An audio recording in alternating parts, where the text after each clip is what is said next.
Muchas gracias, Vero. Buenos días, familia. Buenos y calurosos días. Ya se empieza a sentir el calorcito. Espero que puedan traer sus botellas con agua, sus termos. Les animamos mucho, aconsejamos que los siguientes domingos, si así lo deseas, puedas traer tu termo. Ahí tenemos un garrafón para que puedas a lo mejor llenar lo suficiente y puedas estar bien hidratado. Si se acaba ese garrafón, tenemos más garrafones, así que no te preocupes por eso. Bien, estoy contento porque Dios nos permite un domingo más, un domingo para recordar constantemente su gracia, su amor, su fidelidad, lo bueno que el Señor ha sido con cada uno de nosotros. Si pensamos un poco en la semana de lunes a sábado, sin contar domingo, cuántas veces el Señor nos ha bendecido, nos ha ayudado, nos ha provisto, ha sido bueno con nosotros. No terminaríamos de contar. Su misericordia es infinita. Dice la palabra del Señor que incluso son nuevas sus misericordias cada mañana. Y en este día podemos alegrarnos y podemos escuchar su palabra. Y hace 8 días el pastor Víctor Cruz, para los que estuvieron, nos hablaba de un tema muy interesante sobre nuestro llamado como iglesia en esta gran ciudad. ¿Recuerdan esa predicación? Incluso para los que no vinieron, un consejo: escúchenla por Spotify. Creo que les va a gustar mucho, les va a ayudar mucho. Y en la semana Diego, Julio y yo estábamos platicando y veíamos cómo por provisión de Dios, lo que habló hace 8 días tiene mucha relación con lo que estaremos hablando hoy e incluso los siguientes días. Quiero recordarte que si Dios nos permite, el domingo 17 de marzo estaremos lanzando oficialmente la plantación de Eclesia. Por favor, agéndalo, domingo 17 de marzo. ¿Qué significa eso? Significa que en ese domingo nuestros hermanos y nuestro pastor Diego y su esposa Julie, junto con su familia y con otros hermanos que han tomado la decisión de irse con ellos, serán enviados. Estaremos orando por ellos, impondremos manos y después ellos serán enviados para que ellos comiencen a reunirse ahora los domingos y así, cuando ellos crean conveniente, abrir sus puertas para que más personas puedan congregarse.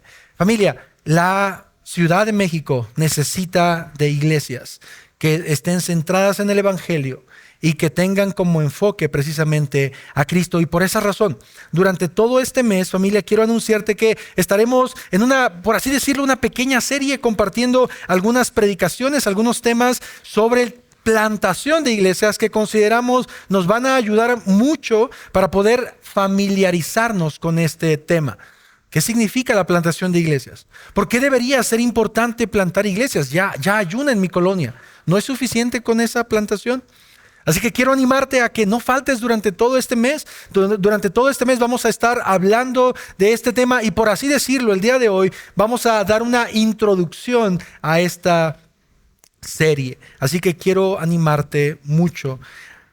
Abre tu Biblia en Hechos capítulo 13, por favor. Ese será el pasaje que vamos a estar utilizando. De hecho, es el pasaje que nos tocaba predicar el día de hoy. Hechos capítulo 13, versículos del 1 al 12. Hechos 13, versículos del 1 al 12. Con tu Biblia abierta o con tu celular encendido, quiero que lo mantengas ahí y que oremos para pedir al Señor sabiduría y que podamos descansar en que el Señor está con nosotros en esta reunión. Así que inclina tu rostro conmigo y vamos a orar. Padre, gracias en esta mañana por tu iglesia, Señor. Gracias por esta hermosa iglesia que has comprado con tu sangre. La has comprado a precio de sangre, Señor. El precio más caro, Señor, que pueda haber en este universo. Gracias por la vida de cada uno de mis hermanos, por la disposición que proviene de ti, Señor, de poder estar en esta mañana reunidos como tu pueblo, como tu iglesia, para escuchar tu bendita palabra. Por favor, Señor, ayúdanos. Te necesitamos tanto, Señor. Somos tan olvidadizos, Señor. Somos a veces tan necios, somos tan rebeldes, Señor, que tu palabra fácilmente puede irse de nuestros corazones. Y te rogamos que en este día, Señor, tu palabra se impregne no solamente en nuestras mentes, sino en lo más profundo de nuestro corazón. Ayúdanos, te lo pedimos en Cristo Jesús. Amén. Hechos capítulo 13, estaremos meditando en los primeros 12 versículos. Y antes de leerlo, quiero decirte algo que me llamó mucho la atención, que la Biblia de la Nueva Reforma, para aquellos que la tengan tal vez, dice lo siguiente sobre este capítulo de Hechos 13. No lo estoy diciendo yo, lo están diciendo algunos comentaristas. Este capítulo podría ser considerado, dicen ellos, como uno de los capítulos más importantes, no solo de Hechos, sino de toda la Biblia. Qué declaración tan fuerte de estos hermanos, ¿verdad? Estoy de acuerdo con ellos y quiero decirte por qué. Este capítulo, dicen ellos, señala el comienzo de la obra misionera en todo el mundo. Este capítulo de Hechos 13 destaca, dicen ellos, las bases bíblicas para las misiones o las obras misioneras, pero al mismo tiempo para la plantación de iglesias en todo el mundo. Hechos 13 nos muestra el primer viaje misionero de Pablo. Y lo que esto significa es que gracias a este primer viaje misionero, tú y yo tenemos la palabra de Dios en nuestras manos y hemos escuchado del Evangelio.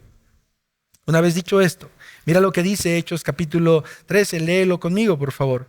En la iglesia que estaba en Antioquía había profetas y maestros: Bernabé, Simón llamado Níger, Lucio de Cirene, Manaén que se había criado con Herodes, el tetrarca, y Saulo. Mientras ministraban al Señor y ayunaban, el Espíritu Santo dijo: aparten a Bernabé y a Saulo para la obra a la que los he llamado. Entonces, después de ayunar, orar y haber impuesto las manos sobre ellos, los enviaron. Ellos pues, enviados por el Espíritu Santo, descendieron a Seleucia y de allí se embarcaron para Chipre.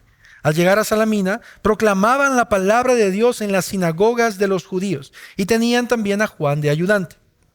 Versículo 6.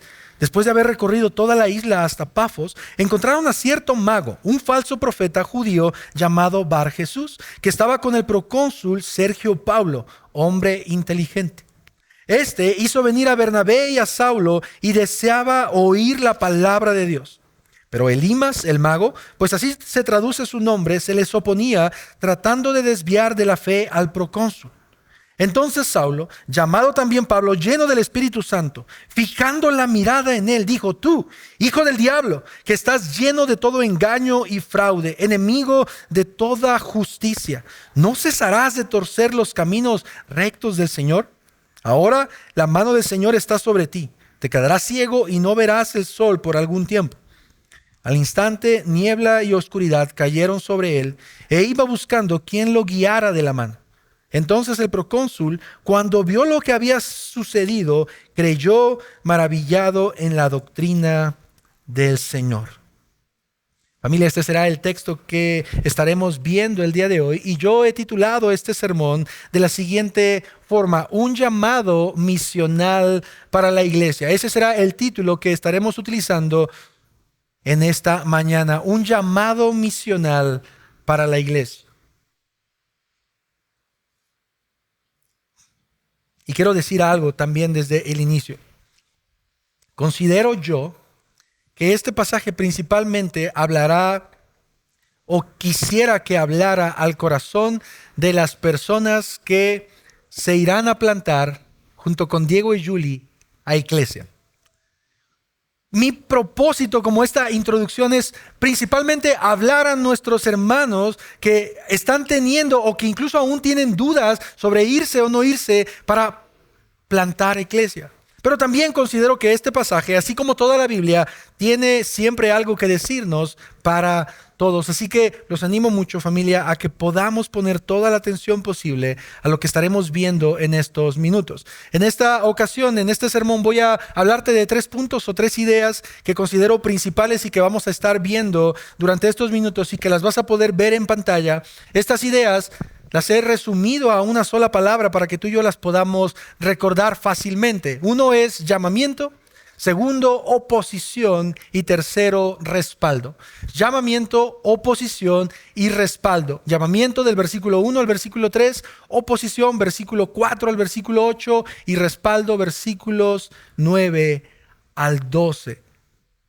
Y como casi siempre, quiero compartir contigo la idea central que considero sale del texto, lo que nosotros llamaríamos el énfasis o el corazón del pasaje, para que podamos tener una idea clara de lo que Lucas en Hechos 13 nos está diciendo. Esta idea principal es la siguiente: Dios es quien nos llama, envía y respalda para la obra del Evangelio. Por lo tanto, confiemos en su Espíritu. Dios es quien nos llama, envía y respalda para la obra del Evangelio. Por lo tanto, confiemos en su Espíritu. Me gustaría, si pueden dejar esa imagen ahí, por favor. Hace unos años yo leí un libro, y de hecho se los iba a mostrar y se me olvidó. Leí un libro muy bueno, incluso sobre el tema de plantación de iglesias. Y esta semana, junto con Diego y con Julio, nos propusimos volver a leer este libro que habíamos leído hace años, que recomendé a la iglesia sobre este tema. Este libro se llama Sobre la Roca y es un libro de... se me olvidó su nombre. Justin Boltholder. Iba a decir Justin Bieber, pero no, ese es otro. De Justin Boltholder. No, de verdad iba a decir eso. Del pastor Justin Boltholder de la iglesia de Guatemala. Y escucha esto. Una de las primeras ideas con la que el pastor comienza su libro es la siguiente. Como iglesias en Latinoamérica, no lo van a ver en pantalla, no se preocupen. Como iglesias en Latinoamérica, estamos muy poco familiarizados con lo que es una plantación de iglesias y cómo debería de verse. Dice él. Muchas personas han crecido, incluso aquí yo me agregaría, hemos crecido o hemos aprendido sobre plantación de iglesias viendo cómo un grupo de personas salen enojadas de su iglesia madre, rentan un local, compran sillas, buscan a alguien para que cante, a alguien para que predique y listo, ya tienen una iglesia. Otras personas, dice él, ven como innecesario plantar más iglesias. Ya hay varias en la ciudad, ¿para qué plantar más? Voy a estar compartiendo este libro, la imagen de este libro en el grupo de WhatsApp porque, por si a alguien le interesa, pero es un muy buen libro, muy fácil de leer. Pero quiero decirte esto, mi enfoque en esta mañana será en que tú y yo podamos ver como iglesia, cómo en el tema de las obras misioneras o de la obra misionera y de la plantación de iglesias, Dios está detrás, en medio y delante de su iglesia, respaldando la obra que es de Él.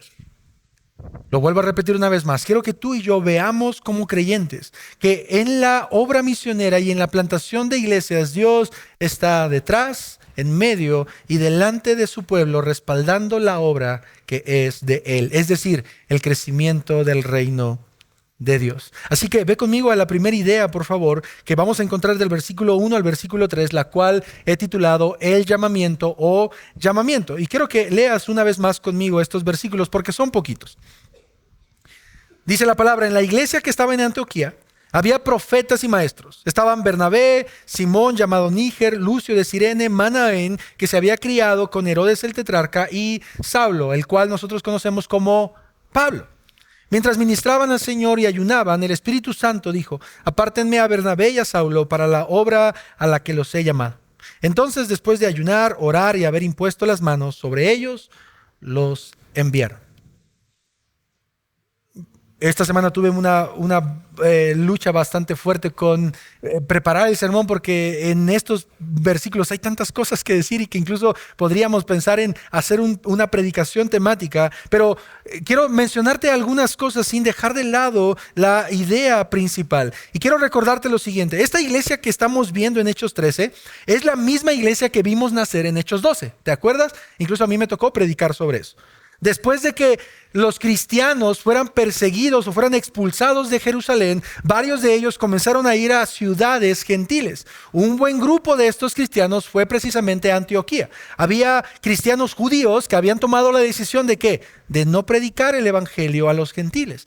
Pero dentro de este mismo grupo que había sido esparcido, había cristianos gentiles, es decir, cristianos que no eran judíos. Y ellos fueron los que comenzaron a predicar en Antioquía.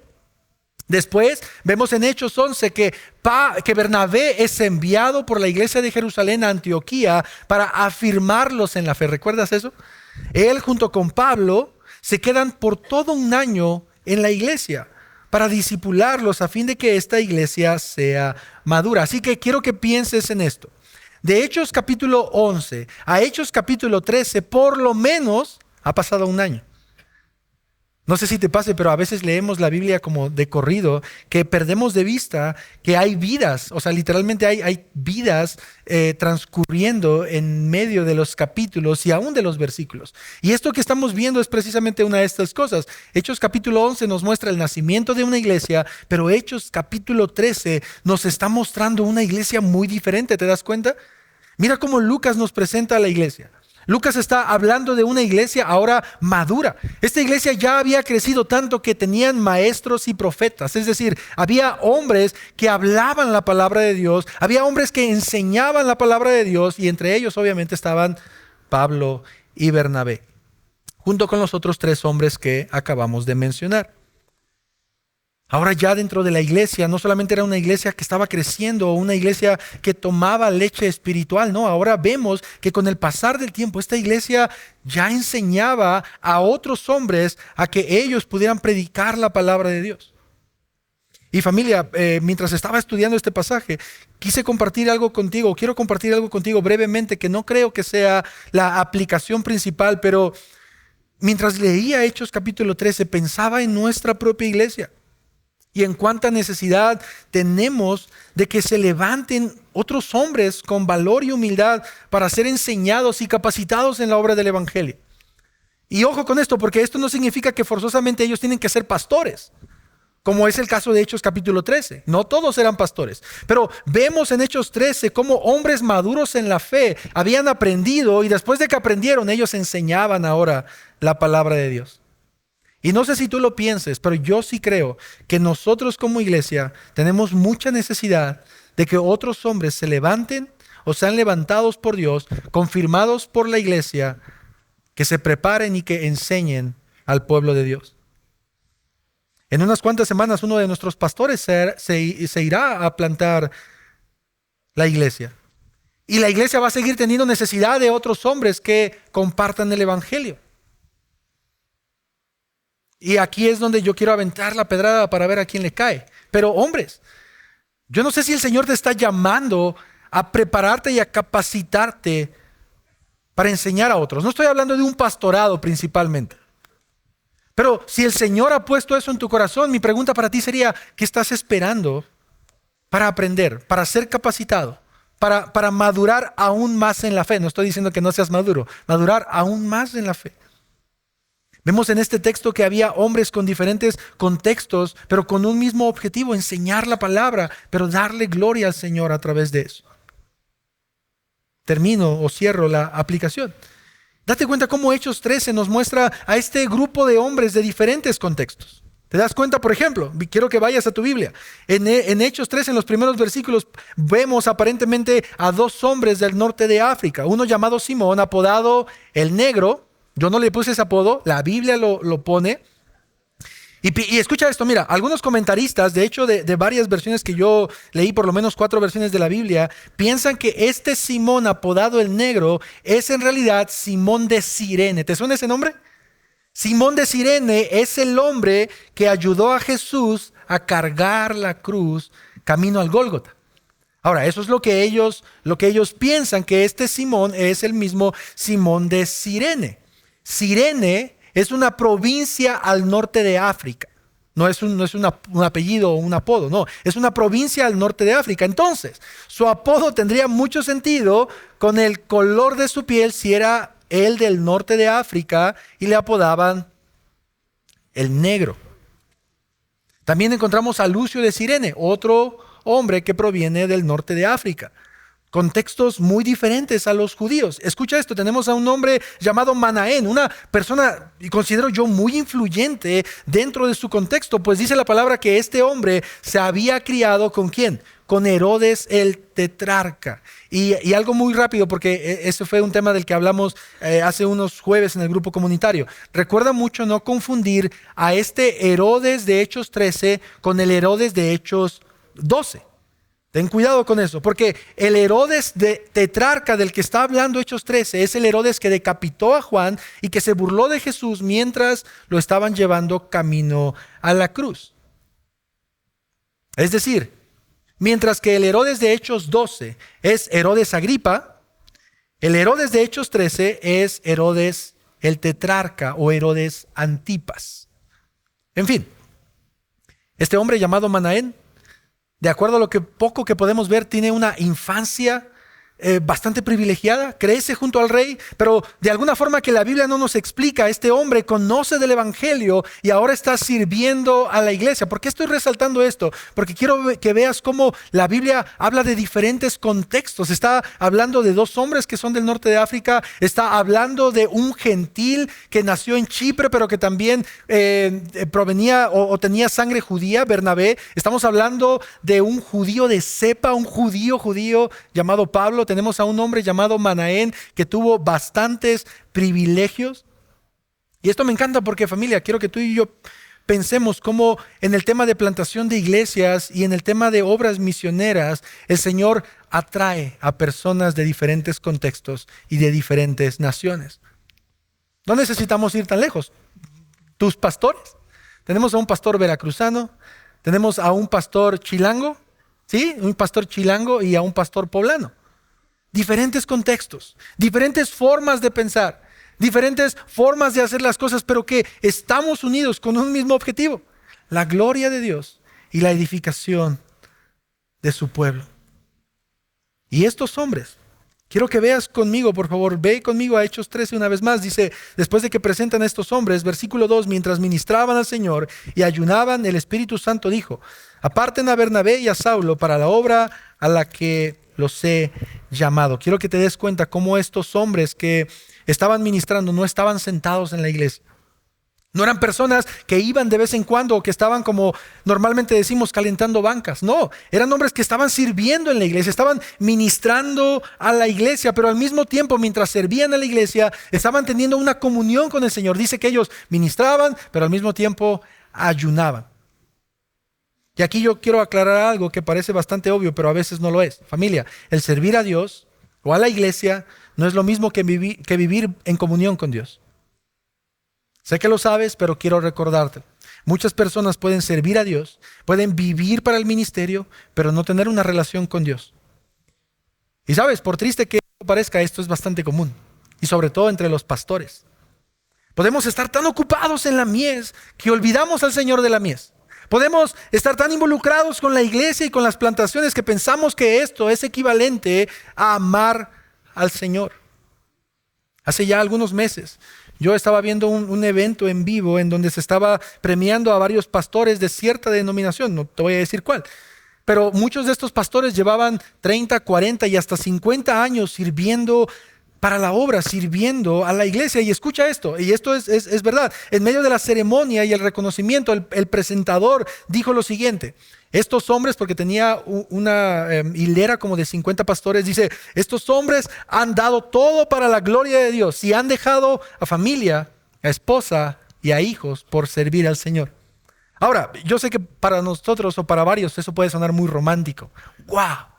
Has dado todo para el Señor. ¡Qué increíble, pastor! Has dado tu vida, has sacrificado a tu familia, has sacrificado a tus hijos por la obra del Señor. Pero si eso se hace con la familia, ¿qué podría esperarse de hacerlo con Dios? A veces perdemos de vista el enfoque y esto, familia, es muy peligroso. Pero quiero que veas cómo Hechos 13 nos muestra a hombres que no lo hicieron. Eran hombres que estaban sirviendo a la iglesia pero tenían relación con el Señor. Y antes de terminar el primer punto, aquí viene la parte más importante de esta sección y quiero que prestes atención. Mientras ellos estaban sirviendo al Señor, el Espíritu habló a la iglesia. En realidad no sabemos cómo, no sabemos si fue una voz audible o si fue por los mismos profetas que el versículo 1 nos menciona. Cualquiera de las dos cosas puede suceder, aunque no lo sabemos, pero lo que sí sabemos es que el Espíritu Santo, la tercera persona de la Trinidad, habla a la iglesia y llama a Bernabé y a Saulo para la obra misionera. Fíjate cómo, a pesar de que eran varios hombres los que servían y cada uno de ellos tenía su propio ministerio, el Espíritu Santo no llamó a todos. Es decir, no todos tenían el mismo llamado para servir a Dios de la misma forma. ¿Te das cuenta? De acuerdo al pasaje. Mientras que unos tenían el llamado para servir y edificar a la iglesia local, es decir, dentro de la iglesia, vemos que algunos otros, Pablo y Bernabé, tenían el llamado para edificar o para comenzar a construir fuera de la iglesia. Pablo y Bernabé son llamados, son apartados para salir a las naciones y expandir el reino de Dios. Y sabes, esto de nuevo me dejó pensando mucho. Por eso al principio decía que muchas de las cosas que voy a decir tienen que ver con iglesia. Esto me dejó pensando, familia, en lo que va a suceder muy pronto con nuestra iglesia. Desde que yo tengo el gusto de conocer a Diego, creo que es la primera o segunda plática que tuve con él fue muy claro en decir que el deseo de su corazón era plantar iglesias. Tenemos creo que 7 años conociéndonos. Y desde el principio él fue muy claro con lo que él quería hacer y con lo que él creía que el Señor lo había llamado. Aún no había confirmación de parte de la iglesia, aún no era pastor, ni siquiera aún era miembro de la iglesia, pero él ya había expresado lo que sentía. Ahora, ¿por qué estoy diciendo todo esto? Porque yo sé que no todos los hombres aquí van a tener el mismo llamado de parte de Dios. Algunos de ustedes ni siquiera ahorita les pasa por la cabeza incluso el ser pastor o iniciar con otra iglesia o ayudar a plantar otra iglesia. Y quiero decirte, esto yo creo que es precisamente porque el llamado de Dios no es el mismo para todos. Dios escoge a unos para alguna cosa, Dios escoge a otros para otra cosa. Ahora, quiero que esto no sea un pretexto para ninguno de los aquí presentes en que podamos decir, ay, qué bueno, entonces yo no tengo el llamado de servir a Dios, ni de predicar el evangelio, ni de hacer nada. Con lo que yo hago, levantar sillas, lavar los baños, está bien. No estoy diciendo eso. Y no quiero que esto te suene como un pretexto, porque el llamado para hablar de la palabra de Dios lo tenemos todos. Y eso es bastante claro, Mateo capítulo 28, versículos 19 y 20. Eso es algo que nos corresponde a todo creyente, así que no estoy hablando de eso, estoy hablando de ministerios específicos dentro y fuera de la iglesia. Pero lo relevante, familia, de esta primera idea que quiero compartir contigo es lo siguiente. ¿Te das cuenta quién es el que hace el llamado? No es la iglesia en primer lugar, aunque la iglesia lo respalda. De acuerdo a los versículos, vemos que el llamamiento lo está haciendo Dios. Versículo 2. Mientras ellos ministraban al Señor y ayunaban, ¿quién? Dios, el Espíritu Santo, dice, apártenme a Bernabé y a Saulo para la obra a la que los he llamado. Es decir, Dios mismo, con voz audible o por medio de un profeta, está diciendo, yo quiero a este y a este para algo especial. Dios es el que trae el llamado. Muchas veces nosotros como seres humanos podemos sentir un gran deseo en nuestro corazón. No sé, quisiera ser pastor porque los pastores no trabajan solamente 1 hora a la semana y eso está muy padre. Quiero plantar iglesias porque me van a dar dinero y ya no voy a hacer nada más y voy a vivir de la gente. Y a lo mejor algunos pueden tener ese deseo de decir, quiero ser pastor. Pero muchas veces nuestros propios deseos o nuestro corazón engañoso puede hacernos creer cosas que no provienen de Dios. Podemos sentir el llamado, pero tal vez ese llamado no proviene de Dios, proviene de nuestro corazón. Y ojo con esto, no estoy diciendo que si alguien tiene el deseo está mal. No, 1 de Timoteo capítulo 3 dice lo siguiente, si alguien anhela el llamamiento del obispado, noble función desea. O sea, no está mal. Pero tienes que saber si tal vez es el tiempo de Dios, si la iglesia es la que lo está confirmando, si otros hermanos lo están confirmando. Pero lo importante para terminar este primer punto es que es Dios el que hace el llamamiento. Los hermanos oran, los hermanos ayunan, imponen manos en señal de respaldo y dedicación y después los envían, pero es Dios quien hace el llamamiento. Segunda idea. Oposición. Quiero que veas conmigo versículos del 4 al 8. Después de que la iglesia ora por ellos, les impone las manos, la iglesia los envía. Y mira lo que dice el versículo 4. Ellos pues, enviados por el Espíritu Santo, descendieron a Seleucia y de allí se embarcaron para Chipre. Al llegar a Salamina, proclamaban la palabra de Dios en las sinagogas de los judíos y tenían también a Juan de ayudante. Después de haber recorrido toda la isla hasta Pafos, encontraron a cierto mago, un falso profeta judío llamado Bar Jesús, que estaba con el procónsul Sergio Pablo, hombre inteligente. Este hizo venir a Bernabé y a Saulo y deseaba oír la palabra de Dios. Pero Elimas el mago, pues así se traduce su nombre, se les oponía, tratando de desviar de la fe al procónsul.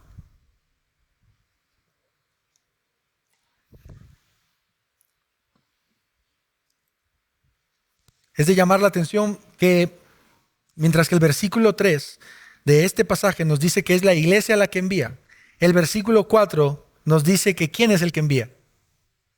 El Espíritu Santo, Dios. Entonces, Dios es el que llama, pero Dios es el que envía también. Y no es una contradicción lo que estamos viendo. De hecho, la iglesia está enviando, pero en el nombre de Dios. Es la iglesia la que está enviando, pero al final el primero que está enviando a estas personas es Dios. Quiero que pienses en esto, familia, de nuevo. Lo que está a punto de ocurrir en unas semanas, el 17 de marzo, es que nosotros como iglesia oraremos por nuestros hermanos, pero no somos nosotros los principales quienes los estamos enviando. Es decir, no somos nosotros quienes podemos decir, sí, nosotros podemos ponernos a lo mejor, no sé, la corbata, o podemos alzarnos el cuello y decir, nosotros acabamos de plantar una iglesia, porque no somos nosotros en primer lugar, es el Espíritu Santo el que está enviando.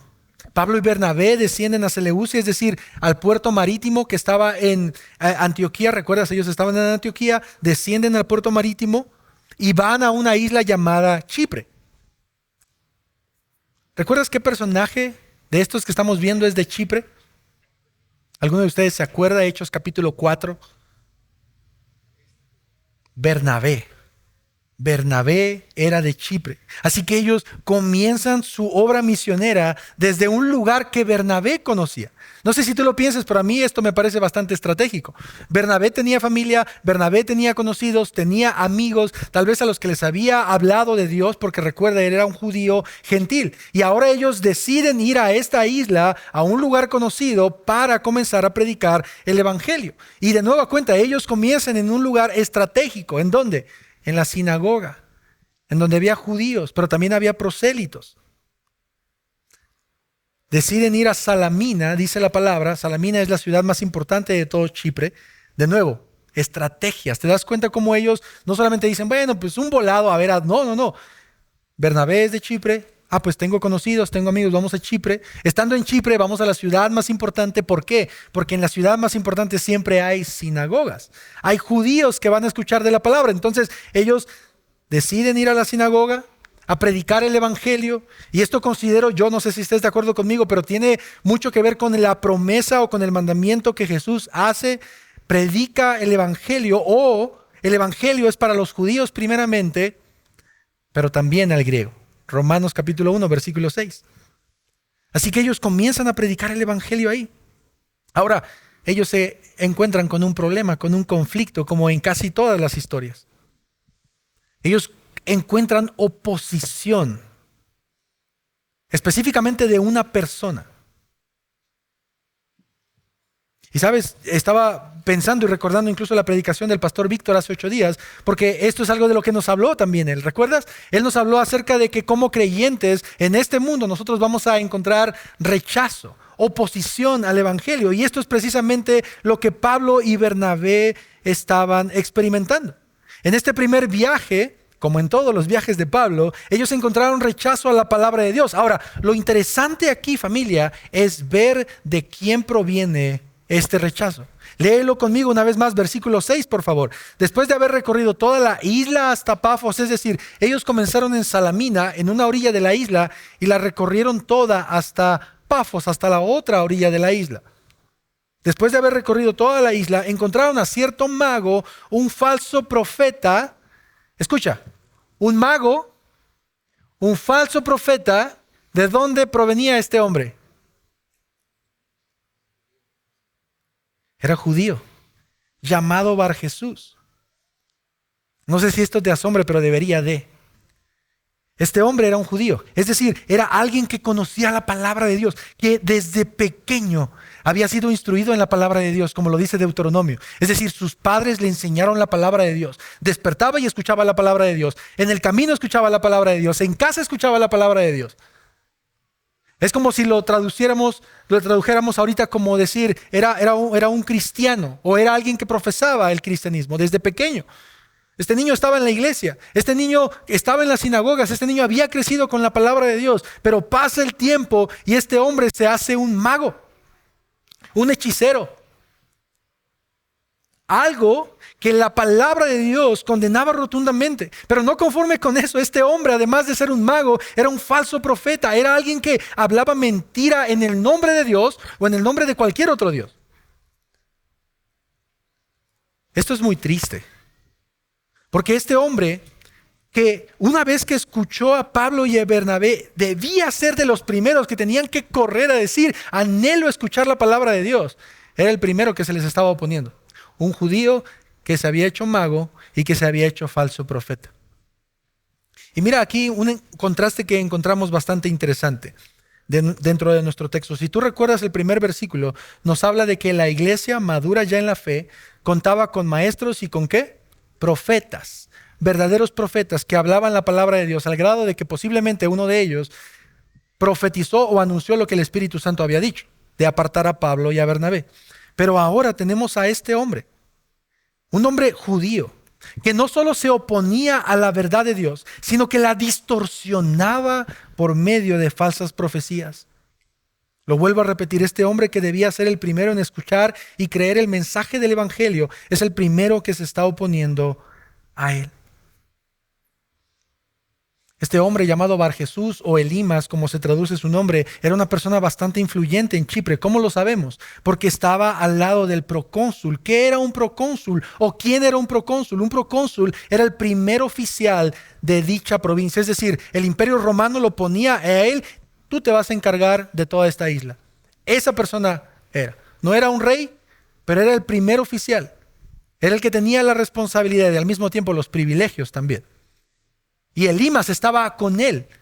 Y aunque el texto no lo dice, podríamos inferir que este hombre tal vez era su consejero, pues era un mago, era un falso profeta. Engañaba de alguna manera o quería hacerle creer de alguna manera a Sergio, al procónsul, que él tenía cosas sabias para decirle. Y dice nuestro texto, este hombre se opone para que el procónsul no escuche el evangelio.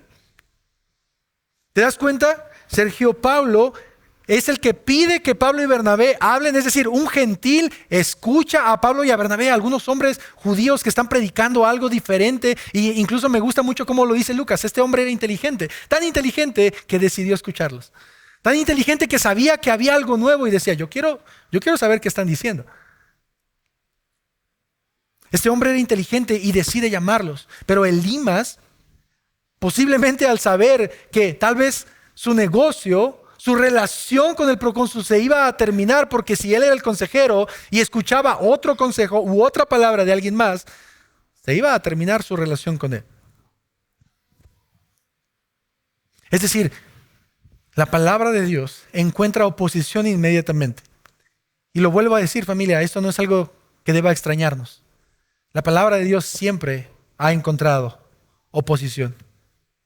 Y tristemente, a veces la oposición proviene de quien menos debería. Tristemente, a veces incluso la oposición misma proviene de la iglesia. Hechos capítulo 20, ¿recuerdas cuando Pablo se despide de la iglesia de Éfeso? ¿Qué es lo que él les dice? A los pastores. Hermanos, yo me voy a ir muy pronto, pero dentro de ustedes saldrán lobos feroces que no perdonarán al rebaño. Eso es triste y eso es doloroso, familia, pero es algo que ocurre. Es algo que ocurrió en el tiempo de Pablo, es algo que ocurrió en el tiempo de la Reforma, es algo que ocurre en nuestros días. Tristemente, la oposición al evangelio va a ocurrir dentro de la misma iglesia, personas que se van a levantar y que se van a oponer a la verdad del evangelio. Y nosotros como creyentes debemos estar alerta a esta oposición. Pero al mismo tiempo, algo que encontramos en el pasaje y que me encanta porque es hermoso que podamos vivirlo hasta hoy, es que así como la iglesia va a encontrar oposición, así mismo va a haber personas que tengan anhelo por escuchar la palabra de Dios, como Sergio. ¿Te ha pasado? Seguramente sí. Conocer a personas que están pasando posiblemente por momentos difíciles y que están vulnerables a escucharte y Dios obra en ellos, Dios obra en sus corazones. Incluso no sé si tú te convertiste al Señor de esa manera. No sabemos si este hombre llamado Sergio estaba pasando por una situación de mucho estrés o mucha dificultad. Era un procónsul, era alguien que tenía que gobernar toda una isla. No era un trabajo fácil, familia. No sabemos si era alguien que estaba necesitado del Señor. Bueno, todos estamos necesitados del Señor, pero no sabemos si era alguien que estaba pasando por momentos difíciles. Y manda a llamar a Pablo y a Bernabé. Pero Elimas, en su celo por no querer que este hombre escuchara de Dios, se oponía a ellos. No sé de qué forma, no nos lo dice la Biblia. Tal vez él, al ser el consejero, no permitía que nadie se acercara a Sergio. Tal vez él, cuando los vio y escuchó el mensaje del evangelio, les dijo tal vez a algunos sirvientes: no me dejen pasar a estos dos. No lo sabemos. Lo que sí sabemos es lo siguiente, y de nueva cuenta quiero hablar a mis hermanos de Eclesia, a Diego, a su familia, a los hermanos. Mis hermanos, en su caminar como iglesia, ustedes van a encontrar mucha oposición. Lamento darles estas malas noticias. Muchos van a querer detenerlos en el llamado que Dios les ha dado. Muchos van a querer detenerlos en la obra que Dios ha puesto en sus manos. Y lamentablemente, lo vuelvo a repetir, en algunas ocasiones serán personas dentro de la iglesia. Serán personas que deberían de estar ahí para apoyar. Personas que deberían de estar ahí para animar. Así que los animo y nos animo a todos que tengamos cuidado. Que seamos conscientes de que siempre habrá oposición al evangelio. Siempre habrá personas que no quieran el avance del reino de Dios. Pero al igual que en este pasaje, quiero que recordemos que siempre habrá personas también con la disposición de escuchar el evangelio. Así como habrá personas que quieran oponerse, habrá personas que, como ha sucedido con Doxa y ha sucedido con muchas iglesias, vendrán porque querrán escuchar el mensaje del evangelio. Y mi consejo para ustedes es: no te claves, no te angusties. Enfoquemos nuestra mente y fuerza en aquellos que sí quieren escuchar la verdad del evangelio, en aquellos que el Señor ya ha escogido desde antes de la fundación del mundo. Dios es quien llama, pero también es Dios quien nos advierte que su mensaje será rechazado, así como su Hijo fue rechazado. Si hay predicación, hay oposición. Si hay predicación, hay oposición. Pero déjame terminar con este tercer punto, familia, y considero que es una excelente noticia para nosotros como iglesia, como creyentes. Es verdad, recibiremos rechazo, recibiremos oposición. En este mundo tendremos aflicciones, como lo dice Jesús. Pero también debemos recordar esta promesa hermosa de parte de Dios, y que es nuestro tercer punto, el cual lo he titulado respaldo, o el respaldo. Ve conmigo al versículo 9. Y vamos a leerlo juntos, versículo 9 al 12, por favor. Entonces Saulo, llamado también Pablo, mira qué importante es esto, porque no sé si tú sabías, pero Saulo es el nombre judío de Pablo. Es decir, Saulo es el nombre judío, Pablo es el nombre griego. A partir de este momento te vas a dar cuenta que a Pablo se le va a llamar Pablo, ya no Saulo. ¿Por qué razón? Porque Pablo ahora va a estar predicando a los gentiles. No sé si tú lo ves, pero esto es incluso algo estratégico. Pablo no se presenta como Saulo con un nombre judío, se presenta con un nombre griego. Entonces Saulo dice, llamado también Pablo, lleno del Espíritu Santo, fijando la mirada en él, ¿en quién? En Elimas, le dijo: tú, hijo del diablo, que estás lleno de todo engaño y fraude, enemigo de toda justicia, ¿no cesarás de torcer los caminos rectos del Señor? Ahora la mano del Señor está sobre ti, te quedarás ciego y no verás el sol por algún tiempo. ¿Cuál es el resultado de esto? Al instante, niebla y oscuridad cayeron sobre él, e iba buscando quién lo guiara de la mano. Último versículo. Entonces el procónsul Sergio Paulo, cuando vio lo que había sucedido, creyó maravillado de la doctrina del Señor. Elimas el mago estaba haciendo una carga para Pablo y para Bernabé. A pesar de que el procónsul quería escucharlos, este falso profeta no lo permitía, porque no quería perder a este hombre. Y Pablo y Bernabé, fíjate, bien pudieron haber dicho lo siguiente: ellos venían recorriendo toda la isla, venían recorriendo desde Salamina hasta Pafos. Y tal vez ellos hubieran pensado: ¿sabes qué? Hay que dejarlo así ya. Es solo una persona. Hemos predicado a cientos de personas. Vamos a dejarlo. Pero no. Ellos sabían que el mismo espíritu que los había llamado y el mismo espíritu que los había enviado es el mismo espíritu que los estaba respaldando. Al punto de que dice la palabra, Pablo lleno del Espíritu Santo. ¿Te das cuenta? Incluso en medio de esta confrontación, Pablo no habla con este hombre en sus propias fuerzas, en su propio conocimiento, que era mucho. No, él lo hace lleno del Espíritu Santo.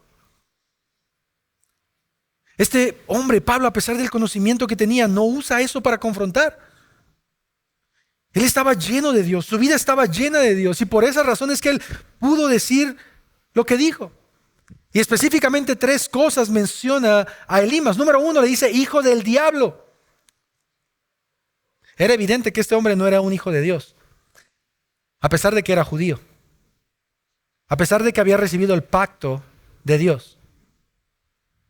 Este hombre no era un hijo de Dios, no era creyente. Dice la palabra, aquel que hace las obras del diablo es. Pero además de eso, además de decirle hijo del diablo, Pablo le dice, estás lleno de todo engaño y fraude. Mira otro contraste que encontramos en Hechos 13. Pablo está lleno ¿de qué? Del Espíritu Santo. Elimas está lleno ¿de qué? De todo engaño y fraude. Está lleno de todo menos de Dios. Es una persona que busca lastimar, que busca engañar. Es una persona que no se tienta el corazón para hablar y quiere lastimar a los demás. Así como Elimas, por medio de la magia y por medio de las falsas profecías, podemos encontrar que que va a haber esta oposición de personas. Pero Pablo dice, está lleno del Espíritu Santo. Y no solo le dice hijo del diablo. Tú estás lleno de todo engaño y fraude. Y número 3, enemigo de toda justicia. Mis hermanos, yo sé que nadie aquí quisiera escuchar estas palabras para uno mismo. Pero esta es la descripción que recibe alguien que se opone al mensaje del Evangelio. No lo estoy diciendo yo, lo está diciendo la palabra. Alguien que se opone al mensaje del Evangelio se describe como un hijo del diablo, como alguien que está lleno de todo engaño y fraude y que es enemigo de la justicia. ¿Cuál es el resultado de todo esto? Que Pablo le dice que la mano del Señor está sobre Elimas, pero no en el buen sentido. No como a veces nosotros decimos, Señor, que tu mano esté sobre mí, o Señor, cuida de mi vida. No es en ese sentido. No es para bendición o para protección como en otros casos, sino para maldición. Me encanta esto. ¿Recuerdas que Elimas era un mago y además un qué? Falso profeta. Y mira lo que ahora Pablo está haciendo con él. ¿Qué está haciendo? Le está profetizando. Pablo le está profetizando y le está diciendo, ve conmigo al pasaje, mira lo que le está diciendo. Versículo 11, ahora la mano del Señor está sobre ti, te quedarás ciego. ¿Elimas ya estaba ciego? No, Pablo está diciendo, te quedarás ciego. Le está profetizando algo. Una profecía que inmediatamente se cumple. Otro contraste. Tenemos a un falso profeta que está engañando a la gente y tenemos a un verdadero profeta que dice, te vas a quedar ciego. Y se queda ciego. El Señor castiga a este hombre por oponerse al Evangelio, pero respalda a Pablo por predicar el Evangelio. Pablo encuentra oposición, pero Dios está respaldando el ministerio de Pablo. Ahora me llama mucho la atención algo que seguramente viene o va a venir a tu mente. Esto mismo que Pablo le está declarando a Elimas, ¿a quién más le había ocurrido? El quedarse ciego. Al mismo Pablo. Hechos capítulo 9. Unos capítulos atrás. ¿Y por qué Pablo se queda ciego? Por oponerse al Evangelio. Está persiguiendo, está encarcelando a los cristianos. Y Hechos capítulo 9, versículo 8 y 9 dice lo siguiente. Saulo se levantó del suelo después de ver a Jesús y aunque sus ojos estaban abiertos, no veía nada. Y llevándolo por la mano lo trajeron a Damasco. Estuvo 3 días sin ver y no comió ni bebió. Mira qué coincidencias encontramos aquí, Hechos 9 y Hechos 13. Pablo se queda ciego y necesita que alguien lo lleve. Elimas se queda ciego y necesita que alguien lo lleve. Y familia, quiero que pienses en esto conmigo, porque lo que Pablo recibió en Hechos 9 y Elimas está recibiendo en Hechos 13 no es otra cosa que el castigo de Dios por la oposición al Evangelio. Pero al mismo tiempo, lo que estamos viendo en Hechos 13 es que Pablo está haciendo de manera clara lo que Elimas estaba experimentando en su interior. Es decir, Elimas se queda ciego, pero Elimas ya era ciego. Era un ciego espiritual. Elimas era alguien que no podía ver. Elimas era alguien que, de acuerdo a la Biblia, era un muerto andante, un muerto viviente. Alguien que andaba en tinieblas y en oscuridad. Y esto que estamos viendo, familia, tanto de Pablo como de Elimas, no es otra cosa que una profecía que Dios dio siglos atrás a su pueblo, Israel. ¿De dónde era Pablo? De Israel. ¿De dónde era Elimas? Israel, o judíos ambos. Y mira lo que dice Deuteronomio capítulo 28, versículo 28. Estas son palabras del Señor a su pueblo. El Señor, te herirá el Señor con locura, que dice, con ceguera y con turbación de corazón, y andarás, ¿qué? A tientas a mediodía, como el ciego anda a tientas en la oscuridad, y no serás prosperado en tus caminos, más bien serás oprimido y robado continuamente sin que nadie te salve. Estas maldiciones que encontramos en Deuteronomio capítulo 28 son maldiciones que Dios le da al pueblo. No sé si has leído el capítulo, pero Deuteronomio capítulo 27 es una lista de bendiciones, muchas bendiciones, pero Deuteronomio 28 es una lista de maldiciones. Pero si tú no obedeces la palabra del Señor, esto te va a ocurrir. Y esto es lo que le está ocurriendo a Elimas. Él estaba ciego espiritualmente, pero ahora se queda ciego. Él ya no puede ver. ¿Cómo termina nuestra historia, familia? Versículo 2, entonces el procónsul Sergio Paulo, cuando vio lo que había sucedido, creyó maravillado de la doctrina del Señor. ¡Wow! ¿Te das cuenta de lo que está ocurriendo aquí? Mientras que los ojos de un hombre están velados, los ojos de otro son abiertos. Mientras que un hombre queda en tinieblas y en oscuridad por su rebeldía, el otro hombre ve la luz del Evangelio y la luz le resplandece para que él pueda ver. Esto es algo increíble que encontramos en la palabra de Dios. Un hombre es castigado por su rebeldía, otro hombre por su obediencia. El Señor le bendice con la salvación. Familia, eclesia, doxa. Tú y yo debemos recordar esto. Tristemente habrá personas que decidan quedarse en oscuridad. Personas que Dios deje en esa ceguera espiritual y que puedan estarse oponiendo continuamente al mensaje del Evangelio y que digan, yo no quiero saber nada de Dios. O personas que puedan decir, yo creo en Dios, pero me revelo a su palabra, que no tiene sentido. Pero los hay. Pero por otro lado, al igual que con Pablo, en nuestro caminar como creyentes, veremos y encontraremos a personas que por medio de la predicación del Evangelio abrirán sus ojos a Cristo.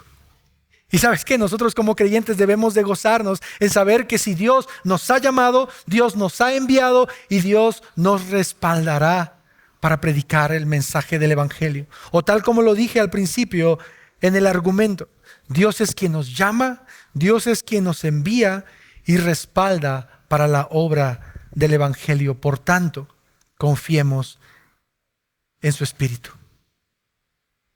Iglesia, tú y yo tenemos un llamado misional. Lo creamos o no lo creamos. Lo estemos viviendo en este momento o no lo estemos viviendo, pero esta es una verdad que la palabra nos muestra. Y yo no sé de qué forma el Señor te va a llamar o te está llamando a servirle. No sé si haya áreas específicas en tu vida con las que el Señor quiere tratar o dones específicos con los que el Señor quiere tratar para que tú puedas enseñar a otros, puedas discipular a otros, puedas animar a otros. Lo que sí quiero recordarte es que el llamado misional, de acuerdo a la palabra, es para todos. Si tú te llamas creyente, tú tienes una obra misionera. Y sabes que la realidad, y esto estoy hablando a mi propio corazón y quiero hablar a tu corazón también, es que en muchas ocasiones la pereza y la comodidad pueden ser nuestros grandes enemigos para responder a Dios. Muchas veces la apatía puede estar tan presente en nuestras vidas y a pesar de que el Espíritu esté morando en nosotros, nosotros estemos adormecidos y no estemos escuchando la voz del Señor. Déjame terminar con esto, por favor. Nuestro llamado como creyentes es confiar en Dios, en que cuando cumplimos lo que el Señor nos pide, el Señor respalda lo que decimos. Y si tú nos acompañas por primera o segunda vez o no eres creyente, O tal vez llevas mucho tiempo en la iglesia, pero verdaderamente no has creído en el evangelio. Quiero animarte a que no seas como Elimas, que iba en contra de la voluntad de Dios. Sé inteligente como Sergio Pablo, que decide escuchar a Dios a pesar de la oposición. Quiero pedirte que te pongas de pie, familia, por favor.